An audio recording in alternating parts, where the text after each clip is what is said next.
Office শেষ করে মানুষজন ঘরে ফিরে যাচ্ছে সন্ধ্যাবেলা। মসজিদে নামাজ হচ্ছে। কারণ দৌড়ায় গেল, কারণ জামাত চলছিল। তো জামাত অলরেডি মনে হয় 2 রাকাত হয়েও গেছে, দৌড়ে গেল জামাত ধরার জন্য। অজু আছে। আর এই যে আলখিল গেটের বিল্ডিংগুলো এরকম। বিপলরা কাজ শেষ করে ঘরে ফিরে যাচ্ছে, ক্লান্ত শ্রান্ত। পাশে একটা সুপার মার্কেট আছে। সুপার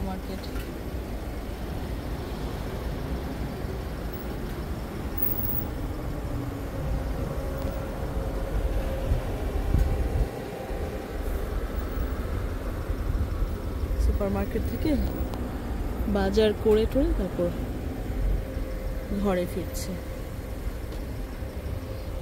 তো সুন্দর এই কমিউনিটি বিল্ডিংগুলোও সুন্দর, ভেতরে বেশ ভালো ব্যবস্থা। আমরা এই কমিউনিটিতে যখন ছিলাম সবচেয়ে লার্জেস্ট যে 2 বেডরুম ছিল সেখানে ছিলাম। আমাদের 2 বাচ্চা সামিন অ্যারিনা তখন এখানে স্কুলে এসে ভর্তি হয়েছিল।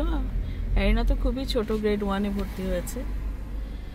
তো আমার বাচ্চাদের ছোটবেলার 3.5 বছর এই কমিউনিটিতে আমরা কাটিয়েছি, যদিও তখন আমরা দুজনই জব করতাম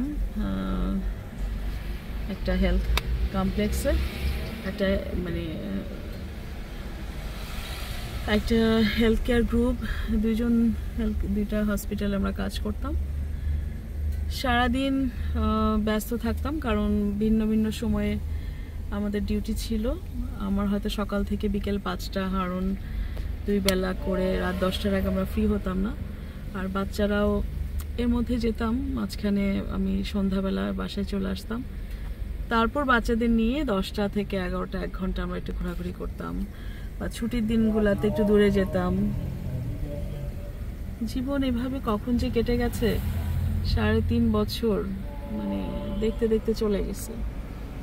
পরে আমরা নেক্সট আরেকটা কমিউনিটি কমপ্লেক্সে বাসা নিয়েছি। আমাদের নিজস্ব যখন ক্লিনিক হলো তখন সেটার কাছাকাছি। আর আমার বাচ্চারা এখন দেখতে দেখতে বড় হয়ে গেছে। সেই প্রায় 4 বছর হয়ে গেল এখন ওরা কানাডায় চলে গেছে, ওদের ইউনিভার্সিটির পড়ালেখা।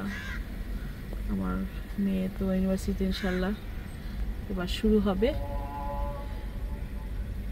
এখনো কিন্তু জামাত চলতেছে। কারণ আসলে পর আমি যাব, কারণ ভয় পাচ্ছি এখানে পার্কিংটা পে করা হয় নাই, এখানে আবার ফাইন দিয়ে দেয় পুলিশ। আমি একটু ইমার্জেন্সি দিয়ে রাখি, ইমার্জেন্সি দিয়ে রাখলাম, রেখে দিচ্ছি। আল্লাহ হাফেজ।